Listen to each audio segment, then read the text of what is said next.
In a quiet suburb outside Boston, Massachusetts, the corridors of Maplewood Heights High School echoed with the usual Monday morning chaos, lockers slamming, sneakers squeaking on the floor, and teenagers talking too loudly about things that wouldn't matter in a week. But down at the far end of the hallway, where the noise softened into a distant hum, a lone figure pushed a cleaning cart with steady, practiced motions. Her name was Maria Lopez, 38 years old, dressed in a plain navy janitor's uniform, her long dark hair pulled back into a tight ponytail. Her eyes were kind but tired, the kind of tired that came from years of surviving, not just working. As she moved from classroom to classroom, wiping windows and emptying trash cans, most students didn't even look at her.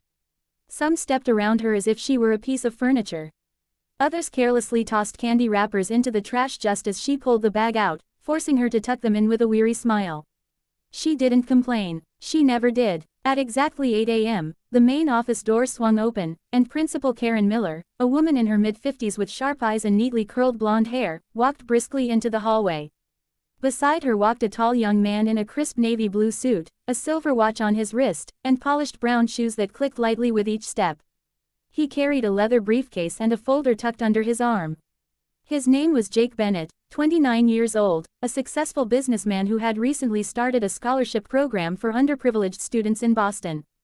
Jake's dark brown hair was neatly styled, his jawline strong, but it was his eyes that stood out the most, deep hazel, searching, and thoughtful, as if they were always looking for something beyond what everyone else could see.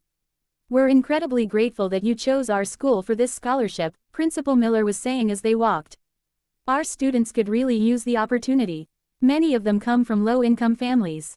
Jake nodded politely. "I grew up in the system," he replied quietly. "If someone hadn't believed in me, I wouldn't be here." "Oh, that's right, you mentioned that in your email," Karen said, her tone softening.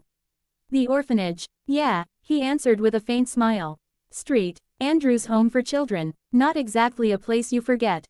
As they walked, Karen proudly gestured toward the classrooms, pointing out different programs and achievements. Jake listened, but his gaze kept drifting toward the students, the walls, the posters about kindness and anti-bullying campaigns. It all looked so normal, so different from the cold hallways and flickering lights of the orphanage he remembered. When they turned the corner, Jake's eyes landed on someone standing by the water fountain, replacing a trash bag. His steps faltered for just a second. The woman's posture, the way she tucked a loose strand of hair behind her ear, the tired but gentle expression, there was something achingly familiar about her. Maria felt someone staring and glanced up. Their eyes met for a brief moment. She quickly dropped her gaze and stepped aside to let them pass, clutching the black trash bag in her gloved hands. Principal Miller smiled politely at her. "Good morning, Maria." "Good morning, ma'am," she said softly, giving a small nod. Her voice carried a faint accent, the kind that appeared only on certain words. Jake's heart gave a strange, sudden jolt. That voice. Memories flashed through his mind, too fast, too sharp. A small girl with messy hair, sitting on a thin mattress, hugging a worn-out teddy bear. A girl who used to sit by the window on rainy days, whispering stories to herself. A girl who used to share half of her bread roll with him when he was too sick to get out of bed. He slowed down a bit and turned his head, watching her as she tied the trash bag. For a moment, the noisy hallway faded, replaced by the echo of children's laughter, the creak of old bunk beds, the smell of disinfectant and cheap soup. It couldn't be. It's been over 20 years. But as she turned slightly, Jake caught a glimpse of a small scar on her right eyebrow, the same scar she got when one of the older boys pushed her, and she hit her head on the edge of a metal bed frame. He remembered the blood, the shouting, the way she cried silently but squeezed his hand to reassure him. He swallowed hard. His chest suddenly felt tight. "Mr. Bennett," Principal Miller's voice pulled him back.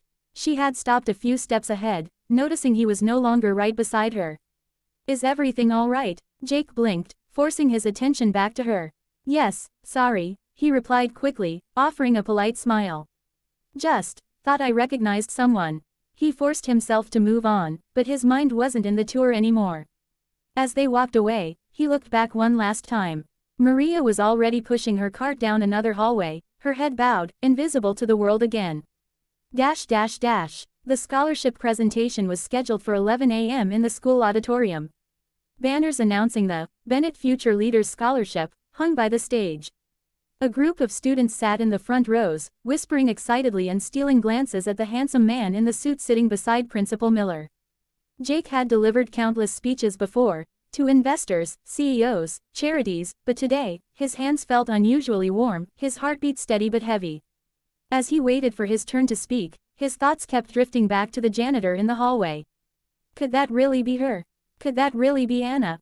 He hadn't spoken that name out loud in years. Anna Lopez. The shy girl who used to sit beside him at every meal, who screamed in the middle of the night when the thunder was too loud, who held onto his hand during inspections because she was scared of the head caretaker.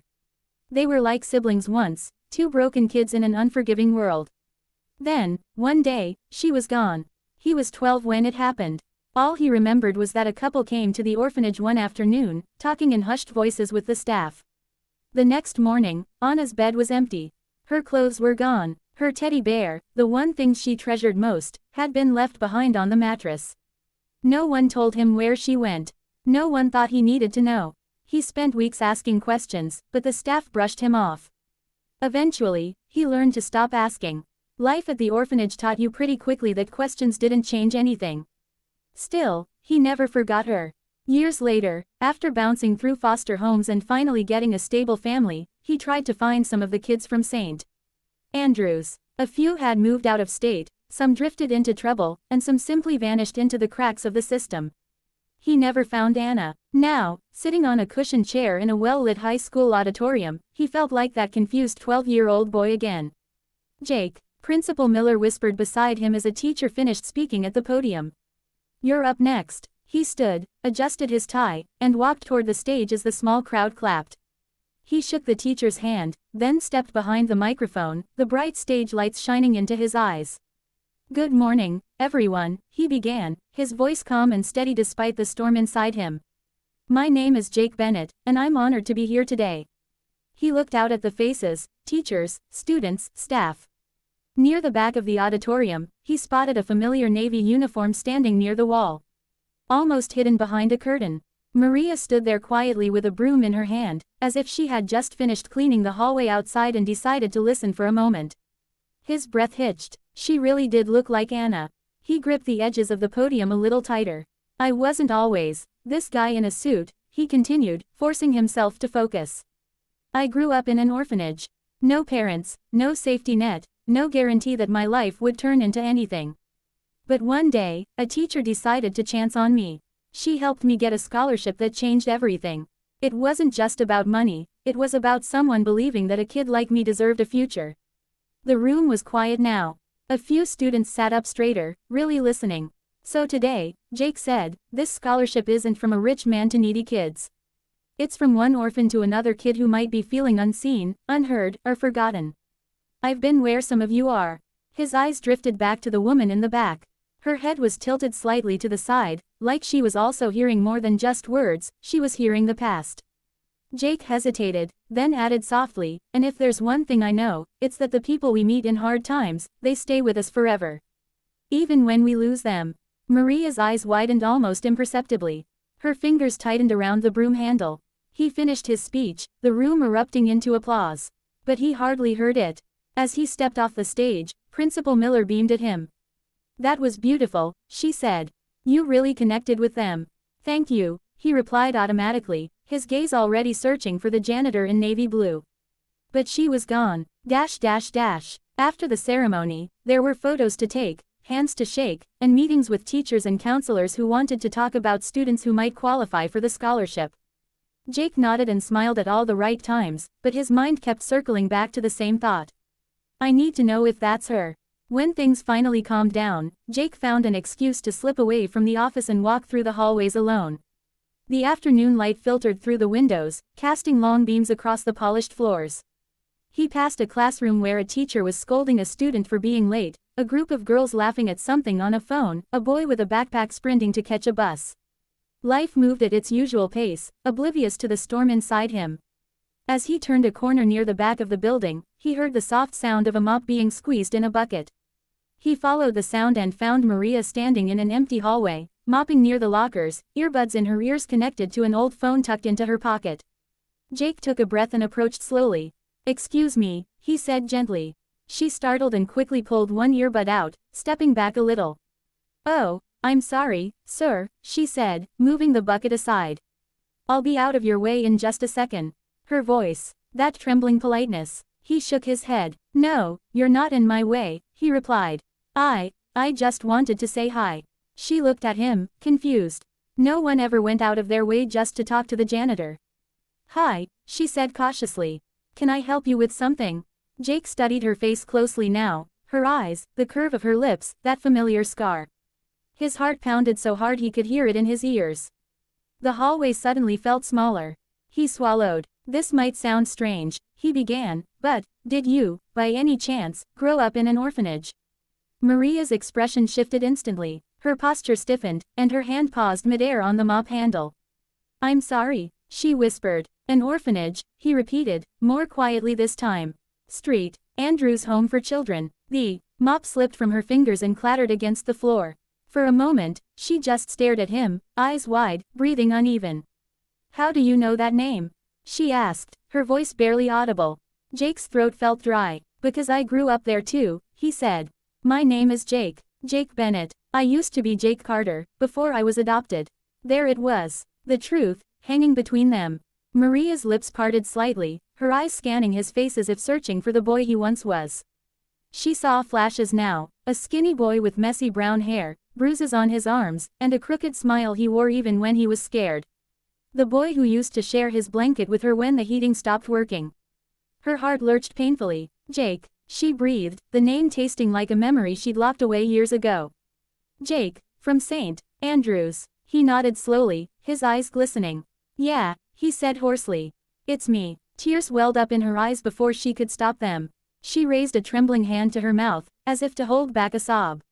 For a long moment, neither of them moved. They just stared at each other, two adults standing in a quiet high school hallway, but seeing two scared kids in an orphanage dorm room instead.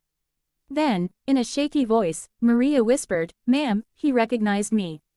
Jake blinked, confused. "Ma'am," he repeated, looking around. At that exact moment, Principal Miller stepped into the hallway from a nearby office, holding a stack of papers. She saw the two of them standing there and smiled pleasantly. "Oh, there you are, Mr. Bennett," she said, walking toward them. "I was just about to." Maria turned to her suddenly, tears rolling down her cheeks now, no longer able to hold them back. She pointed a trembling finger at Jake, her voice breaking with emotion as she spoke. "Ma'am," she said again, louder this time, he knows me." Karen frowned slightly, looking between them. "I'm sorry, what?" Jake stepped forward, his voice steady but thick with feeling. He looked directly at the principal as he said, "Ma'am, she lived with me in the orphanage." The words hung in the air like a revelation. Principal Miller stared at them both, her expression shifting from confusion to realization. She looked at Maria, her quiet, invisible janitor, and then at the successful young businessman standing beside her, his eyes full of something more than simple recognition. In that moment, the school hallway transformed. It was no longer just a place between classrooms, it became a bridge between two lives, two timelines, and a promise that the past had finally caught up with the present. Maria wiped her eyes with the back of her hand, embarrassed. "I'm sorry," she murmured. "I didn't mean to." But before she could finish, Jake shook his head, his own eyes shining. "No," he said softly, taking a small step closer. "You have nothing to be sorry for. After all these years, I finally found you."